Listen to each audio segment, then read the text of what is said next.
Olá a todos. Hoje nós vamos conversar sobre um assunto muito interessante, que é esse documentário aqui que se chama Hollow Earth, ou Terra Oca, né?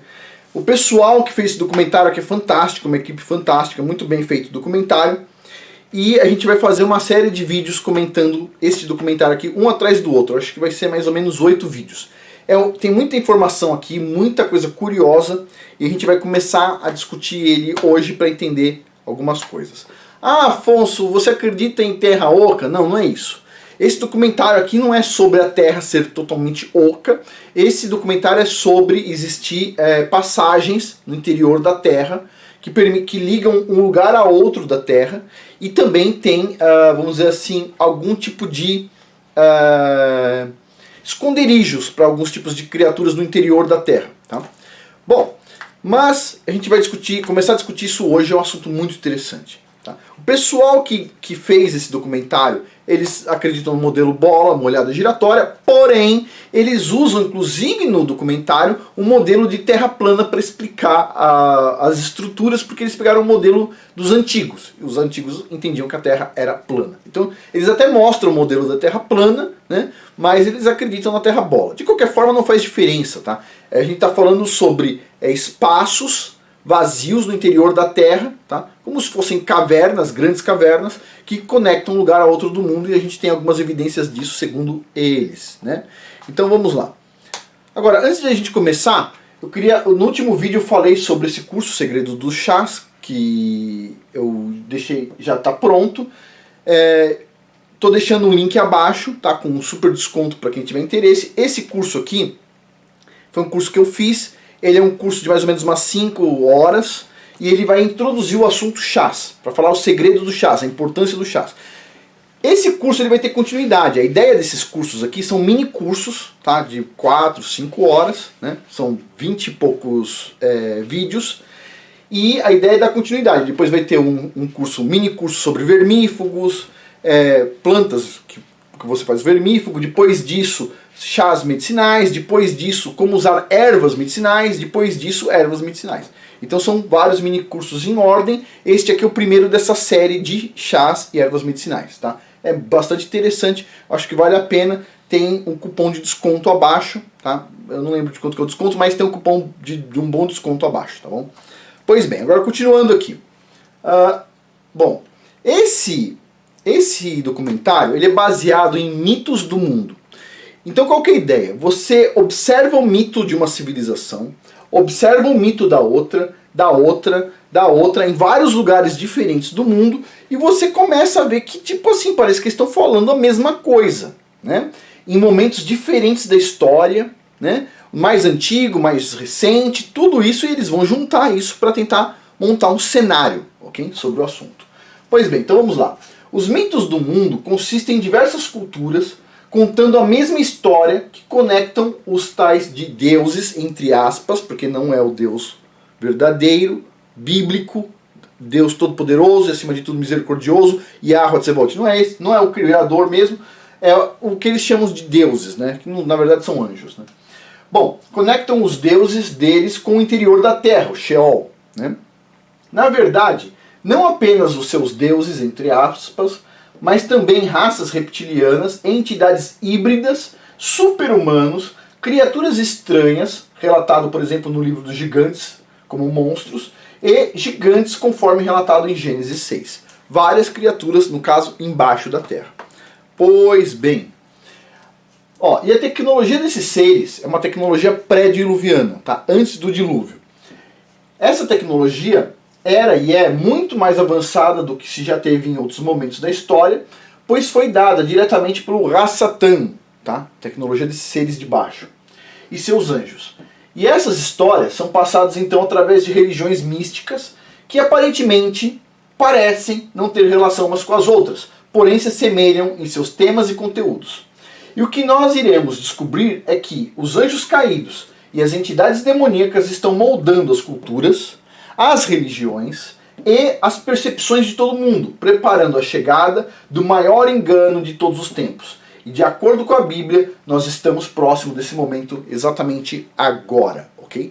Então assim, por que eu de vez em quando reclamo um pouco de da questão assim de líderes religiosos. Por quê? Porque assim, eu acredito que as pessoas elas têm que observar a Bíblia, eu acredito que às vezes elas precisam de algum suporte, mas o que a gente está vendo com uma frequência cada vez maior são líderes religiosos indo levando, não levando as ovelhas, eu diria assim, vendendo as ovelhas, vendendo elas para o adversário, ok? Esse é o meu ponto de vista. Então assim, eu vejo isso com muita preocupação, tá? Mas de qualquer forma, continuando aqui, vamos ver o ponto de vista deles, do documentário. Então assim, ó, vamos primeiro falar sobre o interior da Terra, né? E para isso vamos analisar as citações bíblicas, os mitos de civilizações antigas e o modelo de Terra plana. Então esse modelo aqui eles mostram no documentário, muito interessante. Então você vê lá o Olympus, a Terra dos Deuses, você vê aqui o Sol e a Lua dentro de um domo, certo? A Terra totalmente plana, você vê aqui o Hades e o Tártaros, né? E tem algum comentário, vou ler depois para vocês, que é muito interessante, que eles dizem o seguinte, que a distância entre a Terra e o céu, tá? Essa distância entre a Terra e o céu, é igual à distância entre o Hades e o Tártaros. Ou seja, o Tártaro é ainda mais profundo do que o Hades, tá? Nesse entendimento deles aqui, né? E é um modelo, né? É lógico, todos os modelos têm limitações. Você vê a Terra é plana, você tem o domo, você tem a parte de baixo, mas a Terra em si, como a gente fala, em geral aqui, Terra é plana, certo? Com a borda, tem o que aqui na borda? Antártida, basicamente. Pois bem, agora, eles também mostram no modelo da Terra bola, ok? Então assim, eles acreditam na Terra bola, não tem problema. A gente vai analisar. Então assim, para isso então vamos analisar as citações bíblicas, os mitos das civilizações antigas e o modelo da Terra plana. Nesse caso aqui eles colocaram esse outro modelo, mas o que tem de interessante aqui? Eles mostram como se a Terra fosse uma bola, aqui dentro seria oco, com um sol, vamos dizer assim, e aqui tem várias passagens, que aí sim é a parte interessante, para essas cavernas no interior da Terra, plana ou esférica, isso não seria importante. Você vê que tem uma aqui ó, no Brasil, no Mato Grosso, uma nas cataratas do Iguaçu, uma em Manaus, uma no Kentucky, nos Estados Unidos. Que mais? Deixa eu ver. Pirâmide de Gizé. E outros tantos lugares. Tá? O que eu achei interessante aqui é essa questão do Brasil e alguns lugares dos Estados Unidos. Pois bem, continuando aqui. Então vamos falar primeiro algumas citações bíblicas que eles colocam lá sobre o submundo. Que a questão é o seguinte, existe algo embaixo da terra, embaixo da superfície? Existe alguém morando lá embaixo? Essa é a pergunta. Então vamos dar uma olhada aqui na Bíblia, né? É o único livro que a gente pode tirar verdades é a Bíblia, então vamos pegar a nossa base. E aqui diz o seguinte, ó, Filipenses capítulo 2, versículo 10. Para que o nome do Messias, aqui no caso Jesus, cujo nome hebraico é Yahushua HaMashiach, se dobre todo o joelho, no céu, na terra e debaixo da terra. Peraí, o que tem embaixo da terra? Pois bem. Mas não havia ninguém, nem no céu, nem na terra, nem debaixo da terra, que podia abrir o livro, ou sequer olhar para ele. Apocalipse 5, versículo 3. Bom, não tinha ninguém no céu, nem na terra, nem debaixo da terra. Quem pode estar embaixo da terra? Pois bem, continuando aqui. Apocalipse 5, versículo 13. Depois ouvi todas as criaturas existentes no céu, na terra e debaixo da terra e no mar, e tudo o que neles há, que diziam, aquele que está assentado no trono e ao Cordeiro sejam louvor, a honra, a glória e o poder para todos sempre. Amém. Então está aqui, ó, debaixo da terra, mesma coisa.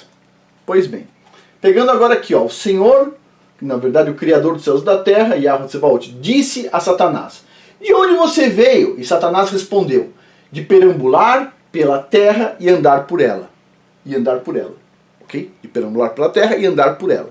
Agora vamos lá. Se a gente pegar aqui no hebraico, tá aqui ó, Jó capítulo 1, versículo 7. Se a gente procurar aqui ó, essa parte aqui ó, se a gente for ver a tradução, aqui está no inglês ó, andar pela terra e abaixo da terra. O correto seria isso, andar perambular pela terra e abaixo da terra. Por que ele estaria andando embaixo da terra? Para falar com minhoca? Não. Tem alguma coisa embaixo da terra. Pois bem. Continuando aqui. a Bíblia usa diferentes passagens, diferentes contextos para se referir sobre seres ou coisas na terra e interior da terra. Pois bem, o próprio Satanás diz que anda por regiões dentro da terra em Jó, capítulo 1, versículo 7. Muitas culturas se referem a um reino no interior da terra associado com a escuridão. E a gente vai ver isso hoje. Pois bem, continuando aqui. Gênesis 6. Essa parte é muito controversa. Por quê? Porque, como eu disse, né, a impressão que eu tenho é que os pastores estão vendendo as ovelhas por aí. Tá? É a impressão que eu tenho. Por quê? Porque os pastores, eles fazem o seguinte, tem uma coisa muito comum que eles falam que é o seguinte. Pessoas, por exemplo, que usam a Bíblia, falam da Bíblia de forma literal, como eu falo aqui, elas espantam ateus. Sinceramente, eu não estou preocupado. Eu não estou preocupado com agradar pessoas que nem acreditam na Bíblia. Tá? Eu estou preocupado em entender a Bíblia e compartilhar informação com quem segue a Bíblia, certo? Segue o que o Criador mandou através da Bíblia. Eu não estou preocupado com quem não segue. Se o Criador abrir aos olhos da pessoa e ela receber essa bênção, beleza. Se não, eu não posso fazer nada, certo? Eu só posso contar o que eu estou vendo aqui. Né? Então o que eu vejo? Os pastores tentando agradar ateu. Desculpa, eu tento agradar o Criador. Eu não vou tentar agradar ateu, cientista, nem ninguém. Eu tento agradar o Criador. Eu penso que os pastores deveriam fazer o mesmo. Né? Mas cada um, certo? Cada um vai ser julgado da sua forma. Né? Como o Criador vê as suas atitudes. Mas vamos lá. Os filhos de Deus viram que as filhas dos homens eram bonitas e escolheram para si aquelas que lhes agradaram. Então disse o Senhor: por causa da perversidade do homem, meu espírito não contenderá com ele para sempre, e ele só viverá 120 anos. Naqueles dias havia néfilins na terra, e também posteriormente, quando os filhos de Deus possuíram as filhas dos homens, e elas lhes deram filhos, foram os heróis do passado, homens famosos. Por que essa passagem é tão importante? Primeira coisa, né? É óbvio, tem gente que vai falar o seguinte: os filhos de Deus, na verdade, são reis, na verdade, são pessoas importantes. Todos os pastores, 90% diz isso, ok? Não são anjos. Aí vem algumas pessoas argumentar comigo o seguinte: Afonso, sabe por que não é anjo? Porque anjo não tem relação com mulher. Anjo não tem como ter relação, não tem como ter filho. Boa, eu vou fazer uma pergunta: anjo se alimenta? Ele come comida? Ele come carne? Ele come manteiga? Não, né? Não come. Mas, no dia que os dois anjos, acompanhados, do meu ponto de vista, do Messias, que ali simbolizava o Criador, e eles foram na direção de Abraão antes de destruir Sodoma e Gomorra, ali no caso, os anjos, eles comeram o quê com Abraão? Abraão foi lá, mandou matar um boi, mandou fazer manteiga, etc. Tal, eles comeram. Ué, mas anjo não come. Mas quando ele está na terra, tá? Sim, talvez coma. E talvez também, no caso, possa ter relação. É o que está escrito aqui, está bem claro aqui. Os filhos de Deus, no caso, são os anjos. Nesse versículo aqui está bem claro isso. E depois diz o seguinte, que naqueles dias haviam néfilins. E que as filhas dos homens, aí com os filhos de Deus, elas deram filhos para eles. E esses filhos deles se tornaram os heróis do passado, homens famosos. Qual é a parte interessante aqui? A parte interessante é isso aqui, filhos. Elas não deram exatamente... A palavra não está aí, não é filhos, ok? E essa palavra, se a gente olhar ela, o pessoal está falando sobre isso aqui, se a gente olhar ela, a gente aprende muita coisa sobre a Bíblia. Só essa palavra aqui, ó, filhos, ok? Então vamos lá. Então é o seguinte, ó, os filhos de Deus, os néfilins, e aqui no caso filhos. Essa palavra filhos, olha só, diz assim, ó, os filhos de Deus possuíram as filhas dos homens, e elas lhes deram filhos. A palavra que está aqui não é filhos, a palavra que está aqui é gibor, ou giburim, tá? Vamos por giburim, plural. Então lhe deram filhos, giburim, tá? Tá aqui, ó, a palavra, o Strong é 1368, cortou um pouquinho aqui, é isso aí mesmo. Gibor, tá? É 2 Bs aqui. E diz o seguinte, ó, é uma definição para homem, mas não é homem. A gente sabe que não é homem. É gibor, é outro tema. O que é gibor? Aonde aparece gibor na Bíblia? Então vamos ver aqui o gibor. Está aqui, ó, o Gênesis 6:4, que está aqui em cima. E quando você vai ver aqui embaixo, você vai achar aqui o giborim. Giborim, que vem de gibor, tá? O que é isso, gibor? Então, os filhos de Deus, anjos, tiveram relação com as mulheres e elas lhe deram giborim. Pode ser filhos, né? Mas diz mais do que isso. Tá? O que é esse gibor ou giborim? Olha só. Tu usas de misericórdia até 1000 gerações, mas atribui os seus pecados dos pais nos filhos. Essa é uma palavra que eu não entendia. É uma parte que eu não entendi de Jeremias. Por quê? Veja só. Tu usas misericórdia até 1000 gerações. Lá em Jeremias está falando para o Criador. 1000 gerações. O Criador tem misericórdia até 1000 gerações. Ele, puxa vida, quanta misericórdia ele tem com a gente. Mas em seguida diz assim, mas retribui os pecados dos pais nos filhos. Eu já estudei muito isso. O pessoal falava, não, tem a ver com genética, tem a ver com não sei o que, tem várias respostas. Mas na verdade não está escrito filhos de novo aqui. Não está escrito. Está escrito gibor. Está escrito assim, ó, tu usas de misericórdia até 1000 gerações. Com quem? Com os homens, os seres humanos, ok? Até 1000 gerações. Mas retribui os pecados dos pais, anjos caídos, nos gibor, nos filhos deles, nos giborim, ok?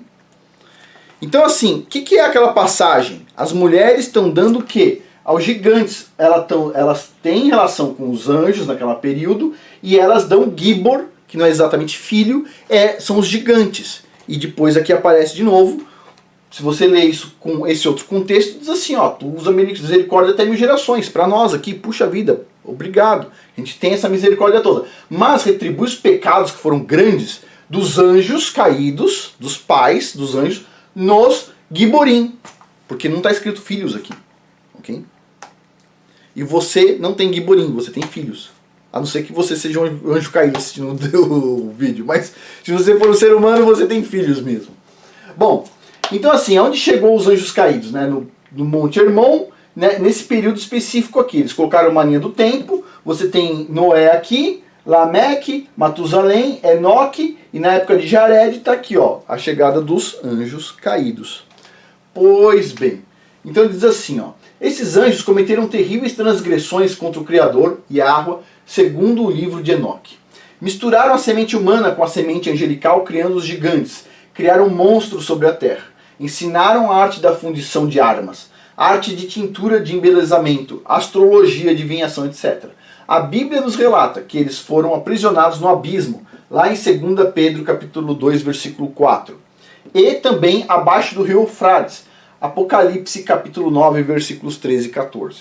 Pois bem, então eu vou ler essas duas passagens para vocês, aqui para a gente se lembrar. Diz assim, pois Deus não poupou os anjos que pecaram, mas os lançou no inferno, prendendo-os em abismos tenebrosos, a fim de serem reservados para o dia do juízo.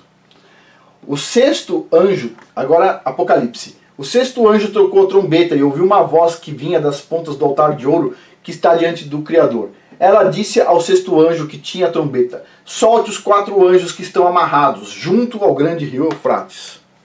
Estão abaixo do rio, certo? Não estão acima do rio. Pois bem, agora vamos lá, outro ponto, o retorno dos anjos caídos e gigantes. E só uma pequena observação, esse primeiro vídeo da série, a gente está chegando assim, é temperatura 30 graus. Aí, o próximo vídeo aumenta para 35, o próximo 40. Vai ficando cada vez melhor esse documentário aqui. E os comentários vão estar em cima do documentário. Então a gente está começando num nível isso, vamos para isso. Vamos subindo, ok? Então assim, tenham paciência. Tem muita coisa aqui. A gente vai chegar no cara do bigode aqui. Esse demônio aqui, certo? Não o demônio formiga, o outro aqui. Esse aqui. Vamos lá. Os homens desmaiarão de terror, apreensivos com o que está sobrevindo ao mundo, e aos poderes celestes serão abalados. Lucas capítulo 21, versículo 26. Aqui, ó, está sobrevindo ao mundo, na verdade não ao mundo, é a terra. Algo está vindo para a terra. Os homens desmaiarão de terror, apreensivo com o que está sobrevindo à terra, à superfície. Algo que está vindo de baixo para cima também, ok? Próximo. A Bíblia relata sobre um terrível tempo em que esses seres retornarão à superfície da terra e causarão grande terror aos homens. Os trechos que nos relatam a chegada dos anjos em Apocalipse 9, 13 a 14 e Apocalipse 9, versículo 1 a 11. E o trecho que relata o retorno dos gigantes é Isaías 13, 1 a 13. Todos esses trechos aqui, Apocalipse e Isaías, vão falar sobre o assunto. Vamos analisar esses trechos. Então, primeiro Apocalipse 13 e 14. 9, 13 e 14. O sexto anjo tocou a trombeta e ouvi uma voz que vinha das pontas do altar de ouro. A gente já leu. Solte os 4 anjos abaixo do rio Eufrates. Próximo. O quinto anjo tocou sua trombeta e viu uma estrela que havia caído do céu sobre a terra. A estrela foi dada a chave do poço do abismo. Quando ela abriu o abismo, subiu fumaça, como a de uma gigantesca fornalha. O sol e o céu escureceram com a fumaça que saiu do abismo. Da fumaça saíram gafanhotos que vieram sobre a terra, e lhes foi dado poder, como os dos escorpiões da terra. Eles receberam ordens para não causar dano nem à relva da terra, nem a qualquer planta, árvore, etc., mas apenas aqueles que não tinham o selo do Criador na testa. Não lhes foi dado poder para matá-los, né? Só causar sofrimento. Naqueles dias os homens procurarão a morte, mas não encontrarão, né? E assim vai. Agora, olha aqui embaixo. Tinham, tudo isso aí, ó, tinham um rei sobre eles. Quem? O anjo do abismo, cujo nome em hebraico é Abaddon, e em grego Apollyon, né? Ou Apolo. Pois bem, continuando aqui. Aí vem a parte interessante. Olha só. Levantem uma bandeira no topo de uma colina desnuda. Gritem a eles, chamem-nos com um aceno para que entrem pelas portas dos nobres. Aí o Criador diz assim: eu mesmo ordenei aos meus santos para executarem a minha ira, e já convoquei os meus guerreiros, os que se regozijam com meu triunfo. Essa deve ser a passagem mais errada da Bíblia, ok? Mais errada na tradução. A gente vai ver hoje. Então diz assim, ó: eu mesmo ordenei aos meus santos. Não existe palavra santo nessa frase, ok? Para executarem a minha ira, já convoquei os meus guerreiros. Não tem nada de meus guerreiros nessa frase também. Os que se regozijam com o meu triunfo. A palavra aqui, e não é guerreiros, a palavra aqui é Giburim. A gente começou lá atrás, né? Os filhos de Deus se uniram, as filhas dos homens deram filhos, não eram filhos. E deram Giburim. E quem que vai vir para a terra? A palavra não é guerreiros aqui. Olha só, para executarem a ira, já convoquei, libere os Giburim. Os Giburim. Pois eles vão se regozijar com o triunfo do Criador sobre a humanidade caída, certo? Então, o que está vindo não é guerreiros do Criador. São os Giburim. Ok? Os Giburim. Pois bem, continuando aqui. Escutem. Há um barulho nos montes. A gente vai traduzir isso aqui corretamente já, só um minutinho. Escutem, há barulho nos montes como de uma grande multidão. Escutem, é uma gritaria entre os reinos, como nações formando uma imensa multidão. O Senhor dos Exércitos está reunindo um exército para a guerra. Eles vêm de terras distantes, lá dos confins dos céus. Ok, confins dos céus. De onde que fica o confins dos céus? Eu não sei para onde fica para os pastores, mas eu posso falar onde fica no modelo da Terra plana, o confins dos céus. Porque pensa só, onde ficam os confins dos céus? Os Giburim, eles vão vir lá dos céus, é isso? Não, eles estão abaixo da Terra. Se eles estão abaixo da Terra, onde que fica o confins do céu? Bom, na Terra plana você tem a Terra, certo? Você tem o domo da Terra, e os confins do céu é onde o céu toca a Terra. A gente chama isso no modelo da Terra plana de choke ring, tá? E fica na região, em flip ring, fica na região da Antártica, certo? Fica lá na borda. Os confins dos céus, tá? É na borda da Terra, da Antártida. Eles vão entrar na Antártida, principalmente, tá? Principalmente os maiores. Mas vamos lá. Chorem, pois o dia do Senhor está perto. Virá como destruição por parte do Todo-Poderoso. Por isso todas as nações ficarão trêmulas, o coração de todos os homens se derreterá. Ficarão apavorados, dores e aflições os dominarão. Eles se contorcerão como a mulher em trabalho de parto. Olharão chocados uns para os outros, com os rostos em fogo. Vejam, o dia do Senhor está perto, dia cruel, de ira e grande furor, para devastar a terra e destruir os seus pecadores. As estrelas do céu e suas constelações não mostrarão sua luz. O sol nascente escurecerá, e a lua não fará brilhar sua luz. Castigarei o mundo por causa da sua maldade, os ímpios pela sua iniquidade. Darei fim à arrogância dos altivos e humilharei os orgulhos dos cruéis. Tornarei o homem mais escasso do que ouro puro. Alguém diz assim: Afonso, será que vai morrer muita gente? Bom, deixa eu olhar de novo aqui. Tornarei o homem mais escasso do que ouro puro. Bom, vamos dizer assim, todas as casas do planeta basicamente tem um homem. Será que todas as casas do planeta têm ouro? Não, né? Pois bem, tornarei o homem mais raro do que o ouro puro, mais raro do que o ouro de Ofir. Por isso farei o céu tremer e a terra se mover do seu lugar diante da ira do Senhor dos Exércitos, no dia do furor da sua ira. Pois bem, agora a gente vai ver o seguinte, a gente vai ver o mesmo texto, as passagens mais complicadas, pela Septuaginta. Okay? A Septuaginta, vamos pegar aqui, ó, diz assim, aquela parte que a gente viu aqui, ó. Eu mesmo ordenei aos meus santos executarem a minha ira, já convoquei os guerreiros, os que se regozijam com o meu triunfo. Vamos dar uma olhada, mesma frase na Septuaginta. Eu dei o comando e eu trouxe eles. Os gigantes estão vindo para fazer a minha ira. Eles se regozijarão no mesmo tempo e insultando. Vamos lá. Ele diz assim, eu dei o comando. Eu trouxe eles. Os gigantes estão vindo. E por que a Septuaginta traduziu como gigantes, não traduziu como guerreiros? Porque a palavra que está lá é Giburim. Tá? Os filhos de Deus tiveram relação com as filhas dos homens e elas deram para eles Giburim. A palavra que está aqui é Giburim e foi traduzida mais corretamente como gigante. Na nossa tradução normal está escrito meus guerreiros, não é guerreiro dele, é Giburim, ele vai estar liberando os Giburim, ok? Pois bem, que estão com muita raiva, porque estão presos há muito tempo, certo? Eu dei o meu comando e eu trouxe eles, os gigantes estão vindo, e eles vão vir pela borda, ok? Pois bem, aonde que é? Os confins dos céus. Continuando aqui, olha só, eles vão vir por onde? Diz aqui, eles vão vir da foundation of heaven. Foi assim que foi traduzido, fundação do céu. O que é fundação? Onde o céu está preso? Ele está preso no domo, está na beirada, na borda da terra, no modelo terra plana. É difícil a gente entender muitas passagens bíblicas e o pessoal fica traduzindo tudo errado porque eles acreditam que a terra é uma bola, entendeu? Basicamente, só o fato do cara acreditar que a terra é uma bola corrompe toda a leitura bíblica, entendeu? A tradução corrompe tudo. Por isso que eu sempre bato nessa tecla da terra plana. Mas vamos lá, continuando aqui. Isaías 13:3. O que aparece aqui em Isaías 13:3? Olha só, eu dei o comando para trazer aqueles, né? O que está escrito aqui?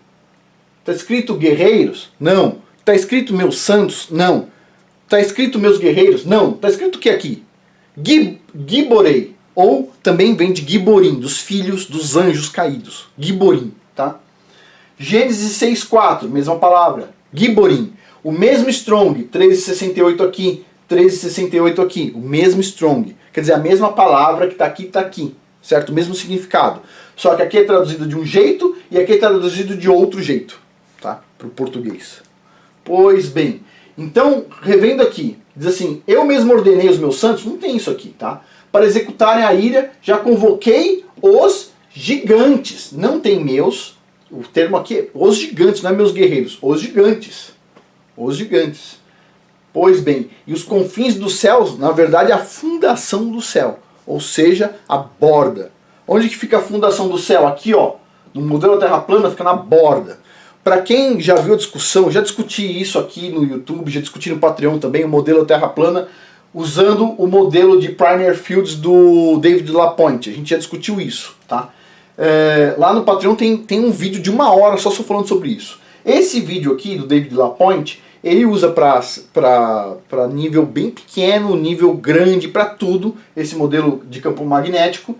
E ele tem 3 vídeos de 1 hora e pouco, tá? No vídeo lá do Patreon foi resumido em 1 hora de um jeito mais simples. Mas dá para todo mundo assistir. O que ele está falando aqui? Ele pega uma cuia e ele vai simular um campo magnético que vai gerar esse domo. E nesse campo magnético formado pela essa cuia vai ter esse domo e vai ter o quê? O Flip Ring e o Shock Ring. Ambos vão estar perto da Antártida. E é por aqui que vão entrar os gigantes, na beirada do modelo, ok?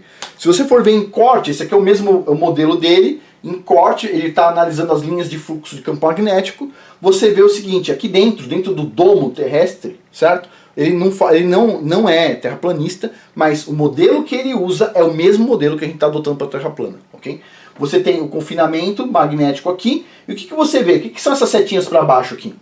Isso aqui é o que a gente chama de gravidade, tá? Tá apontando para baixo, empurra todo mundo para baixo, é isso que faz a gente ficar preso no chão, inclusive, tá? Pois bem, e o que é isso aqui, ó, para cima? Isso aqui é o que empurra o domo para cima e mantém o domo de gelo para cima, no modelo Terra plana. E essa linha de campo magnético aqui, ó, as setinhas apontando lateralmente, fica assim, ó. É aonde, em tese, no meu entendimento, se houver satélites, eles ficam aqui, ó, nessa parte, onde o campo magnético é horizontal e o negócio não cai, certo? Agora, sabe qual é a diferença entre esse modelo e o modelo de gravidade? Sabe qual é a diferença? A diferença é que ele fez essa cuia, ele criou esse campo magnético, ele filmou isso, ele pegou uma mini bússola, uma microbússola, que é uma bússola presa na ponta de uma caneta, e ele foi lá e ele mediu cada um desses vetores aqui. Ele mediu os vetores indo para cima, ele mediu os vetores indo para baixo, ele mediu os vetores laterais, ele mediu o vetor central, ok? Ele mediu com a bússola pra gente fazer. Eu vejo, você vê. Você vai lá, entra no vídeo dele de 1 hora e 6 minutos e você vai ver ele com a microbússola mostrando. Isso aqui não é teoria, ok? Isso aqui é um modelo que ele fez real, experimental, e ele foi lá e mediu isso aqui com uma microbússola, ok? Agora, eu quero ver o pessoal pegar uma bola e mostrar numa bola como é que funciona a gravidade, né? Você vai lá e coloca um bonequinho de ponta cabeça na bola e ele sobe, né? Então, eu não vi ainda isso, mas tudo bem. Esse modelo aqui é o melhor modelo que eu vejo para explicar, tá? Não só a gravidade, como por que o domo não cai. Porque se você tivesse uma gravidade uniforme na Terra, o que aconteceria? Tudo vai puxado para baixo. Como é que o domo fica lá em cima estável? Hã? Pois é, esse modelo David LaPointe fica perfeito para a Terra plana. Ele é perfeito, é o que eu adoto lá no Patreon. Mas vamos lá. Esse vídeo a gente só fez esse começo, tá? No próximo vídeo a gente vai continuar falando sobre o Hollow Earth e no próximo vídeo a gente vai para os mitos do mundo, onde a gente vai analisar os mitos de várias civilizações. Eles vão e eu vou fazer um comentário aqui para vocês, tá bom? A diferença é que está em inglês, eu estou falando em português e coloco aqui um pouco a mais de coisa. E para finalizar, pessoal, vocês não esqueçam, vou deixar o link abaixo do cupom de desconto para o curso Segredos dos Chás, Potencializando Sua Saúde. Essa é a parte 1, é um mini curso. A ideia do site que está hospedando esse curso são de mini cursos, então são mais ou menos entre 20 e 30 aulas cada curso, mais ou menos 5, 6 horas, e você vai fazer ao longo de uma semana ou 2, não sei, depende do seu tempo, e você vai fazendo isso, você tem um acesso vitalício, você entra lá quantas vezes quiser, se quiser entrar no ano que vem, você entra, etc, tal, assiste quantas vezes você quiser. E depois esses cursos vão ter próximos cursos, tá? Dentro desse segmento e de outros segmentos também, tá bom? A ideia é fazer cursos assim bastante econômicos e que dê para todo mundo acessar com, né? Vou deixar o cupom aí, esse cupom ele vai vencer agora no começo de agosto. Então, até agosto tem o cupom de desconto aí para todo mundo, depois disso já fica sem o desconto. Bom, mas por hoje é isso. Muito obrigado a todos aí pela paciência e no próximo vídeo a gente continua falando sobre a Terra Oca, esse documentário Hollow Earth. Okay? Por hoje é isso. Muito obrigado a todos. Até mais.